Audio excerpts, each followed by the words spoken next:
আমার আল্লাহ বলে এই জমিনটা আমি পুরায়া তামা বানায়া দিব। এই জমিনের মধ্যে যত পানি আছে পানিগুলো আমি আল্লাহ পুরায়া ছাই বানায়া দিব। যেদিন কিচ্ছু বলতে কিচ্ছু থাকবে না, সেদিন থাকবে শুধু আমার আল্লাহ। আজকে কার জন্য সুদ খাও, কার জন্য ঘুষ খাও, কার জন্য ব্যভিচার করো, কার জন্য অন্যায় করো রে মন, কার জন্য তোমরা এত বাদই করো। আরে আজকে একটা কথা বলতে গেলে কষ্ট হয়। এই জমিনটা আল্লাহ পুরায়া তামা বানায়া দিবে। এই জমিনের মাটিগুলো পুড়ে হবে তামা।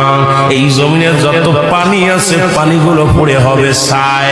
এই দুনিয়ার মধ্যে কিচ্ছু যেদিন থাকবে না, ওই তুরস্কের কত বাহাদুর, কত টাকাওয়ালা মিনিটের মধ্যে